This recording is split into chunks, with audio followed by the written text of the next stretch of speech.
Hey Magic fans, Paul here from the Let's Talk Magic podcast, formerly the Orlando Magic UK, here with your game preview for tonight, which is back in the 407 for the Orlando Magic as we play the Milwaukee Bucks.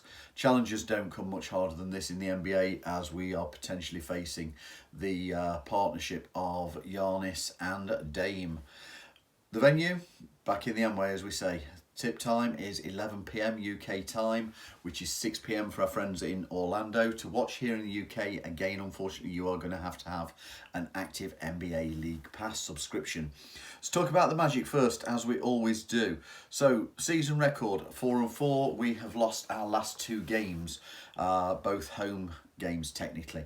We are standing tied 6th in the East with Miami, Toronto, New York, and the Brooklyn Nets, so it's tied 6th through 10th. At present, we are scoring 109.9 points per game, which is 21st in the NBA, and conceding 107.2. That is the 5th least points conceded per game by any team. Ratings, offensive wise, we rate 22nd in the NBA, and defensive rating is still high. We are now rated 4th. Slight drop back from where we were earlier in the season. The Magic continue to rank 2nd in the league for steals made per game and are 3rd in free throw attempts. We all know that there's an issue around there. Scoring is being led by Paolo Banchero with 18.1 points per game. Franz Wagner has taken a little bit of a drop back. He is now at 17.9 points per game. A couple of games where his points have been down. There's been a little bit of struggles. Cole Anthony is third scorer on the team. Currently coming off the bench with 14.8 points per game. Very valuable as our 6th man. Paolo Banchero also leads the team for assists at 5.4 per game. That figure's going up all the while. And Jalen Suggs is the team leader with 2.3 steals per game in that category. So last game, as part of the NBA's global games, the Magic travelled to Mexico City for what was a home fixture against the Atlanta Hawks. Tight, hard-fought game. Unfortunately, Orlando came away defeated, 120-119. Fouls and turnovers, yes, we expected them to be quite high against a team like Atlanta, who came into the league leading in drawing fouls, shooting free throws and making steals. So don't read too much into some of the poorer stats in that category. 18 Magic turnovers resulted in 27 Atlanta points, which is, yeah, that's a lot. We can't argue that. Some missed open threes hurt as well, but Orlando did shoot 37% from distance, going 10 of 27. So again, not the worst percentage that we've seen from this team. However, failure from the free throw line really did hurt us. We went 25 of 35, missing 10 potential points, an absolute killer in a 1-point game. However, each of these things that we've just spoke about there were contributing factors to that loss. Jalen Suggs led 7 Orlando players in double-digit scoring. He had a season high of 21 points. He also had 6 steals, which was half of the Magic total of 12. Paolo Banchero scored 17, whilst Markelle Fultz and Mo Wagner each had 13 points. Markelle Fultz having returned back to the team, slipping into the starting unit. Jonathan Isaac returned and had impact on both ends of the court, finishing with 12 points, 7 rebounds and 2 blocks. He also closed the game out at the centre position. Interesting to see him get some minutes there, something that we've been interested to see for quite some time. I think we've got a little bit of potential there to see him continue getting some minutes from that position whilst Wendell is out. Against a leading rebounding team, Orlando had a strong game on the boards. The starting unit for that game against Atlanta was Markelle Fultz, Jalen Suggs, Franz Wagner, Paolo Banchero and Goga Bitadze. Goga also had a strong game. The 4 guys who came from the bench, Cole Anthony, Anthony Black, Jonathan Isaac, Mo Wagner and Joe Ingles. Sorry, I'll say that again, shall I? Because it wasn't just 4 guys, it was 6. Cole Anthony, Anthony Black, Jonathan Isaac, Mo Wagner, Joe Ingles and Chuma Okeke came from the bench. I'll do my maths better next time. So for tonight, our injury report is down to just the two guys. Gary Harris remains out with a groin injury. Wendell Carter Jr. is out, as we all know, having fractured the left middle finger, which needs to be surgically repaired. Wendell is expected to be evaluated after 3 weeks, which takes us to the end of November, but he could be out up until the new year. Just as we said before, it's one where we're just going to have to be patient with. Our expected starting unit, I would consider it to continue Markel Fultz, Jalen Suggs, Franz Wagner, Paolo Banchero and Goga Bitadze. Coach Mosley will use his core second unit again. Anthony Black, Cole Anthony, Joe Ingles, Jonathan Isaac and Mo Wagner. Situational needs such as injury or foul trouble could see other players get opportunities from the bench.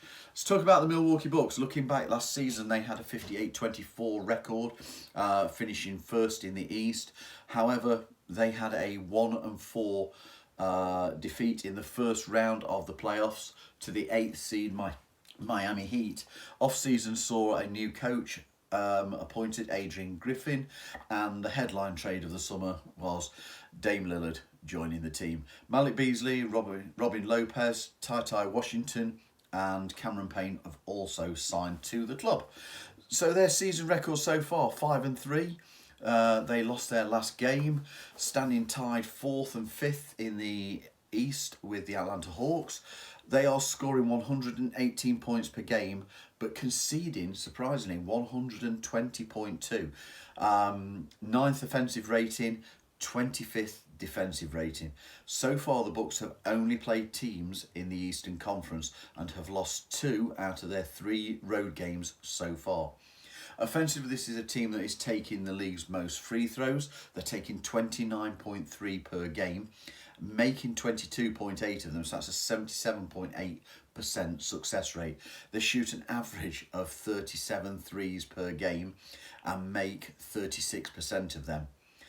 Dame is taking the second most free throws per game and a 4th most attempted.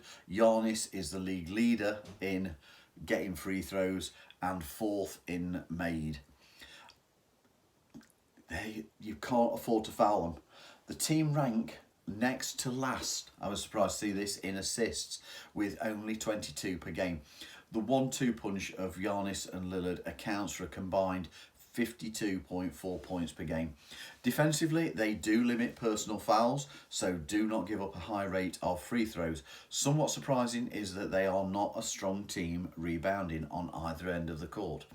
However, Giannis is top 20 in rebounds categories, most areas of the rebound categories. Giannis and Brook Lopez are top 20 for blocks, but again, they are, as a team, they rank poorly. Last time out, the Bucks lost on the road to the Indiana Pacers in what was a very tight game, 124 to 126. The Bucks had trailed during the first quarter by as many as 18 points. But they did take a lead going into the final period, and they pushed that lead out to 10 points with 7 minutes remaining. Pacers cut the deficit, and with 2 minutes and 30 remaining, they tied the game. Close battle the rest of the way saw Pacers come away with that W.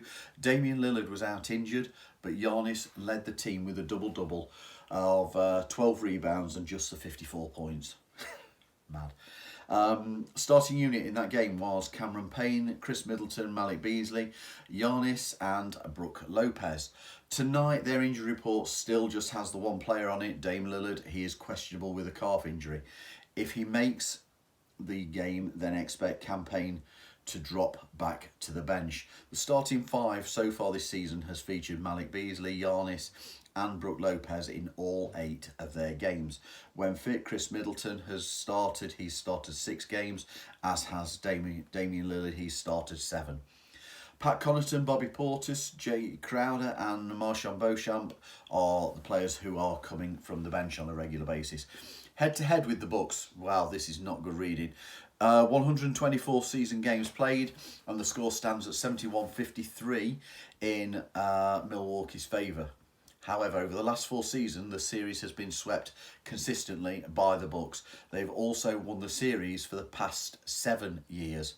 The Bucks have now won 14 straight regular season games against us, and in the last 24 encounters in the regular season, the Magic have only won 3.